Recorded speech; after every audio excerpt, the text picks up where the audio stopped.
One sweltering afternoon, when he had had 3 or 4 beers, Nick Joaquin launched into a tirade and a rant about the many young writers he had discovered and published, only to watch them sink into silence and an ordinary existence.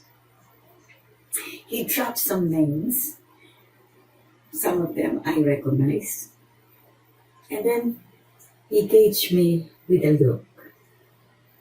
His eyelids were kind of drooping already, and he gave me that measuring look and said, "This one seems to be still functioning." I thought that was very high praise indeed. Something a writer would say to a character inadvertently created. A character still functioning, still evolving in accordance with the narrative. I started reading Nick Joaquin when I was 7, and I met him when I was 16. It was a moment of collapsing probability waves. It was so intimidating that I had to ask him how I should address him. And he, visibly irritated by this kid who still had baby fat, snapped, "You will call me Mr. Joaquin." And I did. Until the day in his office when he yelled at me. He was always yelling. He yelled, "Come here, come here, come here and listen. Come here and listen."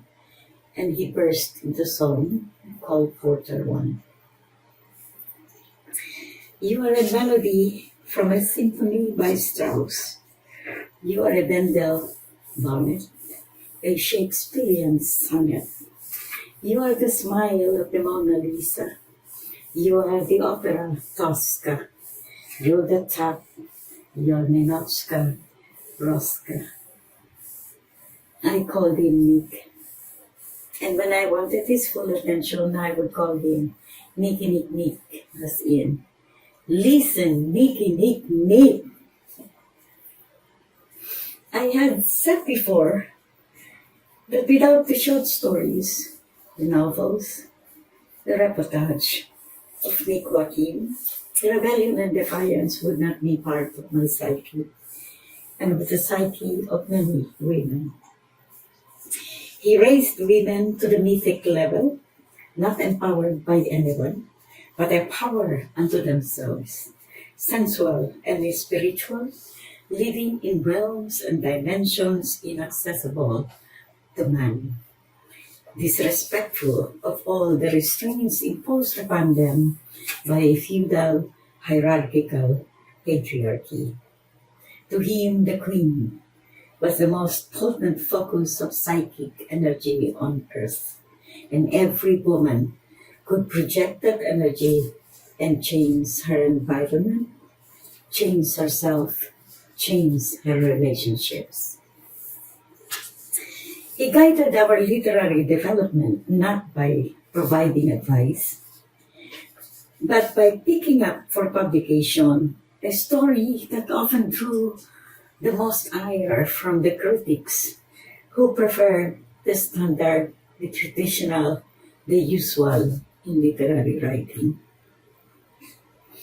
He took a hugely experimental story I had done for a writer's workshop, and he left it to be published by Jovi Ayala, who was been sitting for him at the Philippines Free Press. It was a complicated story, an experiment in language and stream of consciousness, which so confounded Mr. Ayala, he asked me to write an explanation, which cost me days of laughter. I learned from Nick that a writer didn't have to be in prison in a genre. I followed his example, wrote short fiction, wrote poetry, wrote plays, wrote essays, and started journalism for which I was not trained.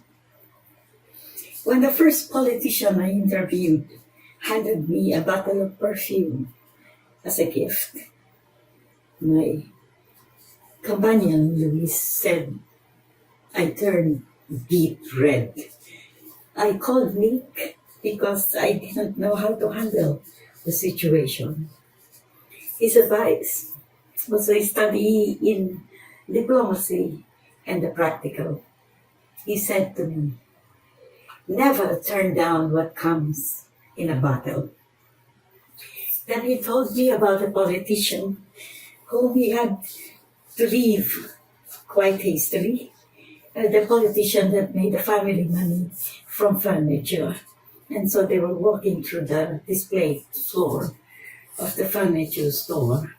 And the politician gestured towards a salad and said, Nick, do you think you would like this?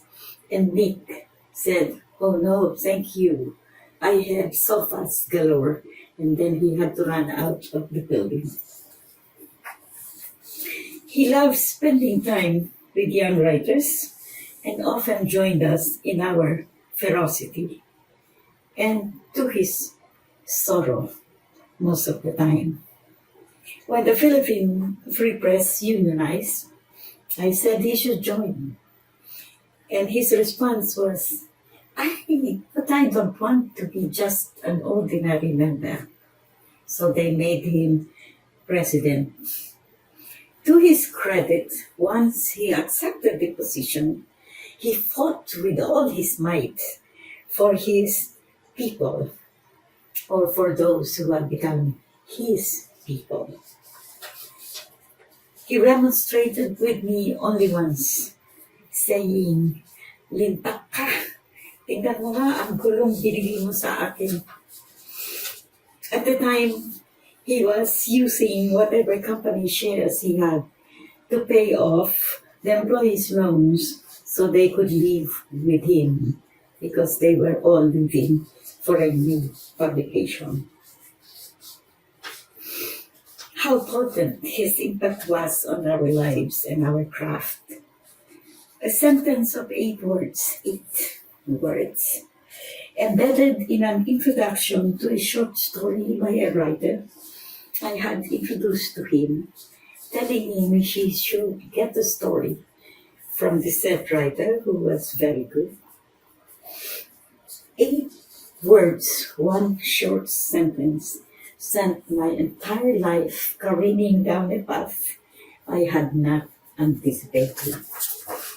He was such a powerful warlock. He understood the young and he understood women. One afternoon, he told me to read his new short story, which would be published the following week by the Free Press. As he had never done this before, I asked why. And he said, it's about you and not you. I read The Order of Melchizedek.